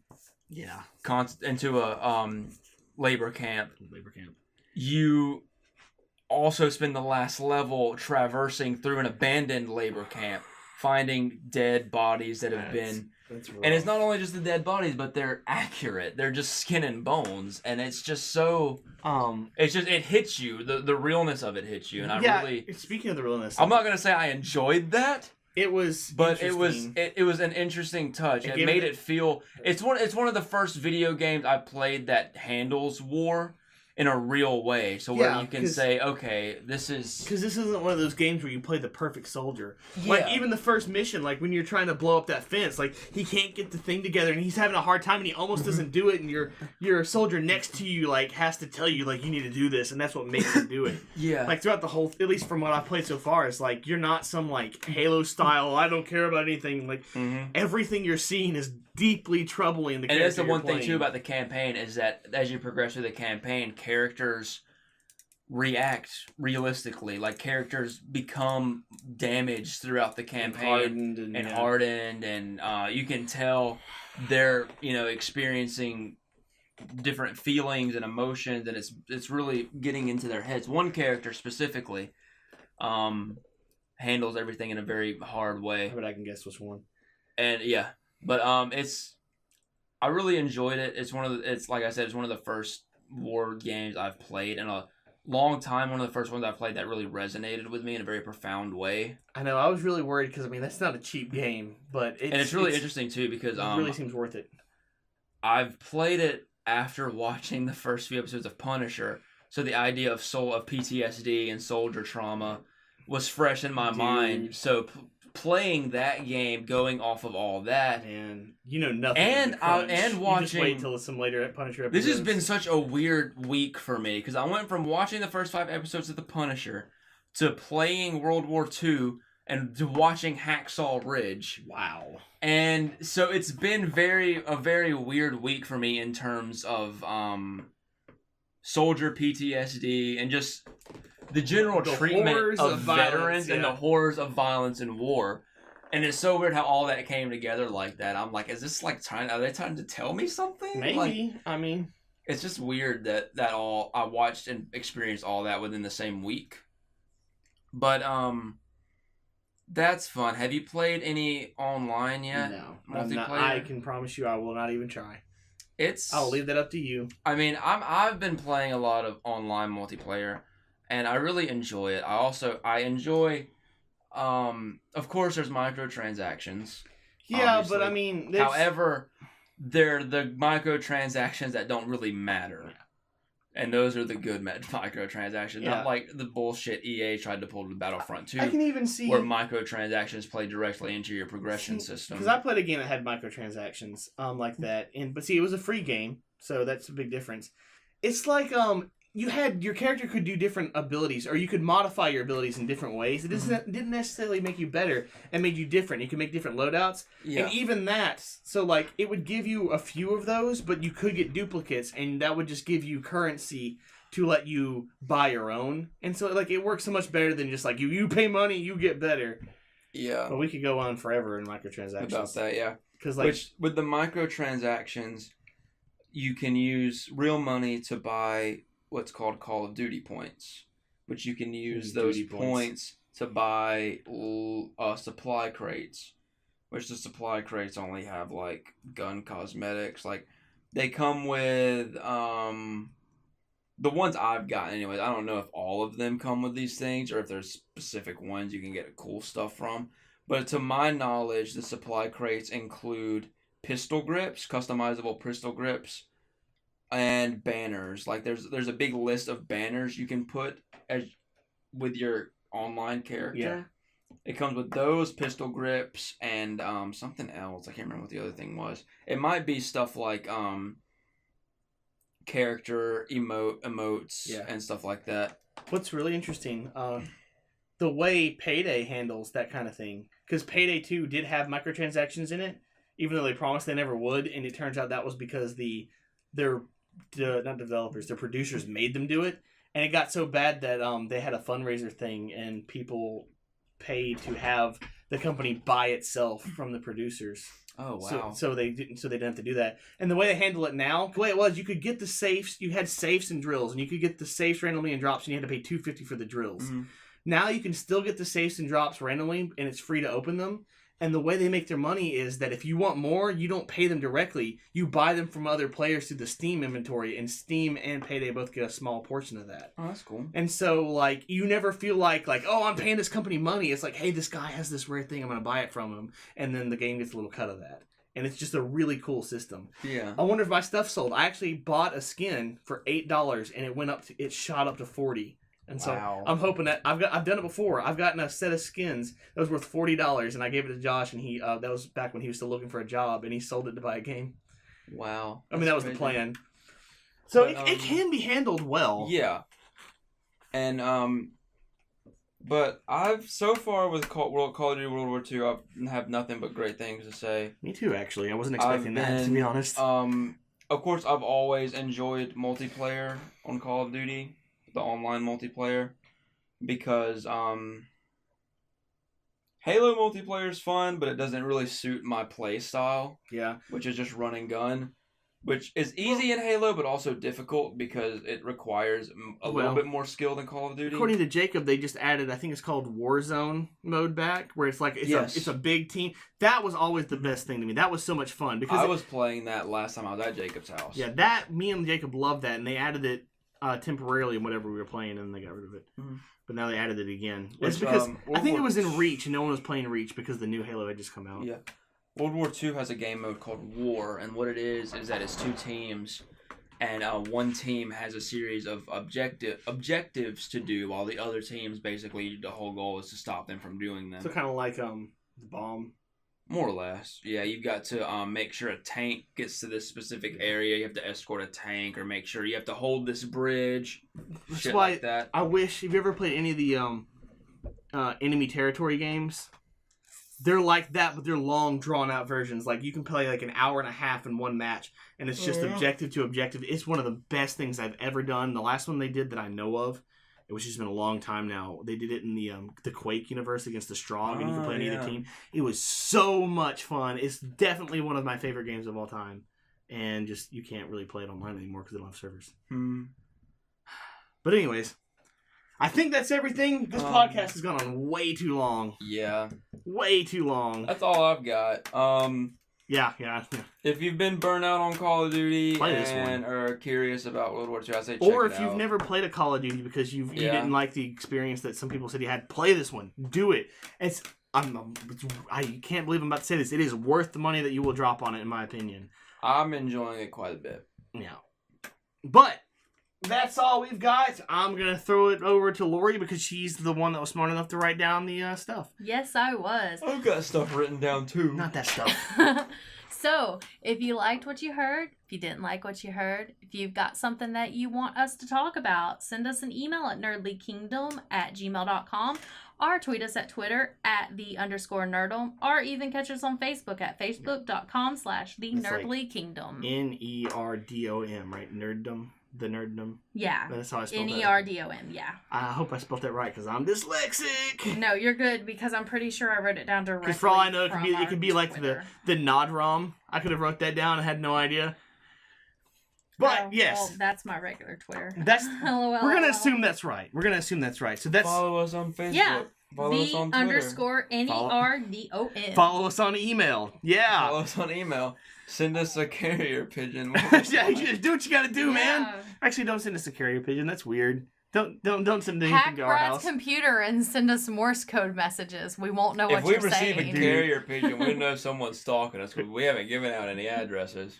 Pigeons don't need addresses. Yo, weirds. They don't have GPS. 22B Baker Street. I live on Curry Lane.